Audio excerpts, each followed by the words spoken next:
दुनिया का विकास होगा, ये सारी आत्मा ऊपर जाएंगी तो आत्माएं सब परम धाम में इकट्ठा बैठेंगे, चारों तरफ से फैलेंगे। मुरली में बोले कि परम धाम चारों तरफ है। मुरली में बोले चारों तरफ परम धाम? हाँ ऊपर है, ऊपर आत्माएं जाएंगी तो इकट्ठा रहेंगी क्या चारों तरफ ऐसे फैल?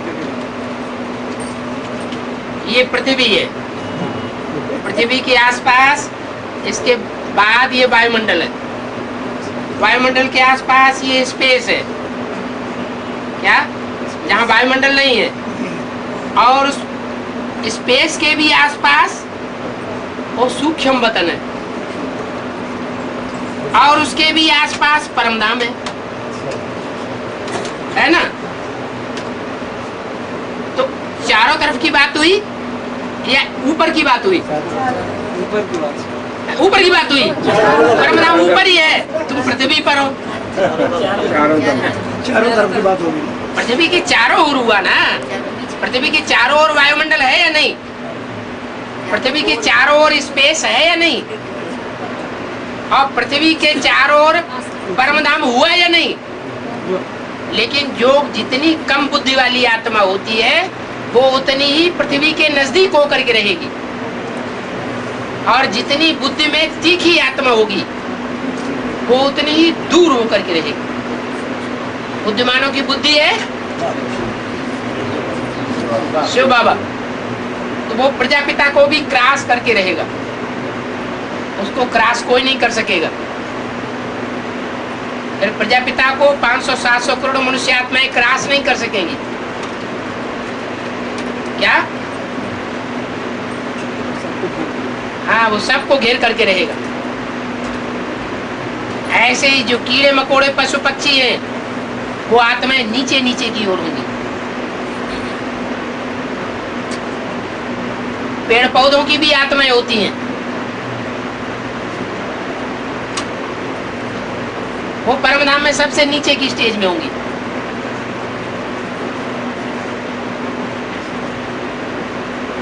जब आखिरी विनाश होगा तो ये माउंट आबू का ग्रेनाइट पत्थर भी खलास हो जाएगा।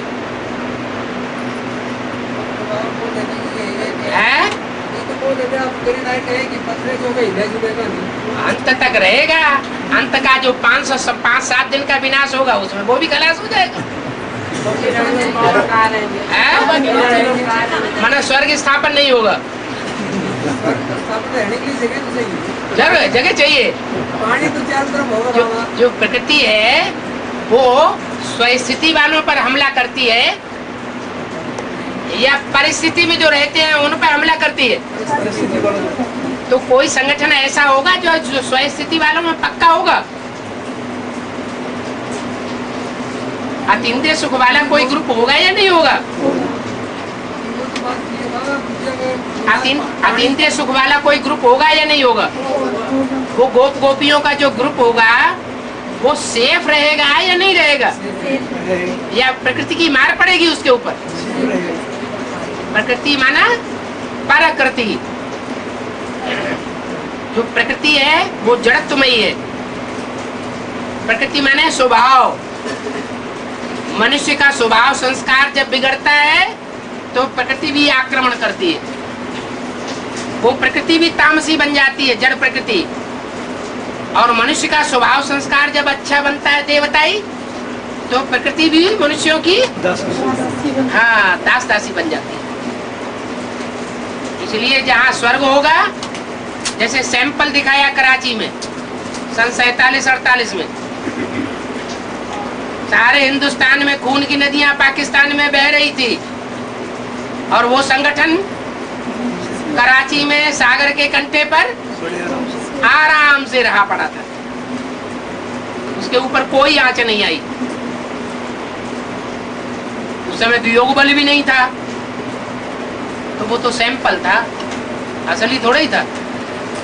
मकान का सैंपल बनाया जाता है, तो जो सैंपल बनाया जाता है गत्ते का, वो असली होता है क्या? असली जैसा दिखाई पड़ता है, तो वो तो नकली चीज थी। और अभी तो असली के लिए इशारा किया हुआ है। क्या इशारा किया है? तुम बच्चों को बाप दादा ने न्यू वर्ल्ड की सौगात दे दी न्यू है। वर्ल्ड की सौगात दी है। माने सौगात जो दी है वो फाउंडेशन बीज रूप आत्माओं के द्वारा पड़ रहा है। कौन सी आत्माएं, कौन सी बीज रूप आत्माएं होंगी जो फाउंडेशन डालने की निमित्त बनेगी? इस्लाम धर्म की बीज रूप या चंद्रवंश की बीज रूप या क्रिश्चियन बौद्ध धर्म की बीज रूप?